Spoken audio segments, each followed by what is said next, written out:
পারমাণবিক অস্ত্র তৈরির শেষ ধাপে ইরান, আর ঠিক এই সময়েই যুক্তরাষ্ট্র পাঠালো একটি গোপন প্রস্তাব। প্রশ্ন একটাই, এই প্রস্তাব শান্তির জন্য নাকি যুদ্ধ ঠেকানোর শেষ চেষ্টা? 1 জুন 2025 ব্রিটিশ সংবাদ মাধ্যম বিবিসি জানাচ্ছে, ইরানের কাছে একটি নতুন পারমাণবিক চুক্তির প্রস্তাব পাঠিয়েছে যুক্তরাষ্ট্র। তাও সরাসরি নয়, ওমানের মাধ্যমে পৌঁছে দেওয়া হয়েছে বার্তাটি। হোয়াইট হাউস সরাসরি নিশ্চিত করেছে এই খবর। আর ইরানের পররাষ্ট্রমন্ত্রী আব্বাস আরাকচি জানিয়েছেন, ওমানের পররাষ্ট্রমন্ত্রী তেহরানে এসে তাদের হাতে তুলে দিয়েছেন চুক্তির মূল বিষয়বস্তু। কিন্তু চুক্তির শর্তাবলী এখনও গোপন, এমন গোপন যেন এর ভেতরেই লুকিয়ে আছে পারমাণবিক যুদ্ধের রূপরেখা। ঠিক এই সময়েই জাতিসংঘের পারমাণবিক পর্যবেক্ষক সংস্থা IAEA জানায়, ইরান আবারও ইউরেনিয়াম সমৃদ্ধকরণ বাড়িয়ে দিয়েছে। 60% মাত্রায় মজুদ এখন 400 কেজির বেশি, যা মাত্র 90% পৌঁছলেই একটি পারমাণবিক বোমা তৈরি সম্ভব। বিশেষজ্ঞরা বলছেন, যদি আরেক ধাপ পরিশোধন হয়, ইরান চাইলে 10টি পারমাণবিক বোমা বানাতে পারবে।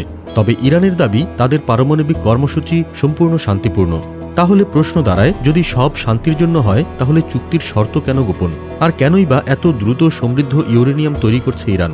হোয়াইট হাউসের প্রেস সেক্রেটারি ক্যারোলিন লেভিট সাফ জানিয়ে দিয়েছেন, এই চুক্তি ইরানের গ্রহণ করাই তাদের স্বার্থে ভালো। আর প্রেসিডেন্ট ট্রাম্প তিনি আবারও কড়া ভাষায় বলেন, ইরান কখনোই পারমাণবিক বোমা বানাতে পারবে না। ইরান এরই মধ্যে চুক্তি নিয়ে সাবধানী অবস্থান নিয়েছে। পররাষ্ট্রমন্ত্রী আরাকচি এক্সে লিখেছেন, আমরা জবাব দেব জাতীয় স্বার্থ ও জনগণের অধিকারের ভিত্তিতে। IAEA এর রিপোর্টের পরই যুক্তরাষ্ট্র, যুক্তরাজ্য, ফ্রান্স ও জার্মানি প্রস্তুত হচ্ছে ইরানকে চুক্তি ভঙ্গকারী ঘোষণা করতে। ইরান পাল্টা হুঁশিয়ারি দিয়ে বলেছে, তাদের বিরুদ্ধে পদক্ষেপ নিলে তারা দেবে উপযুক্ত জবাব।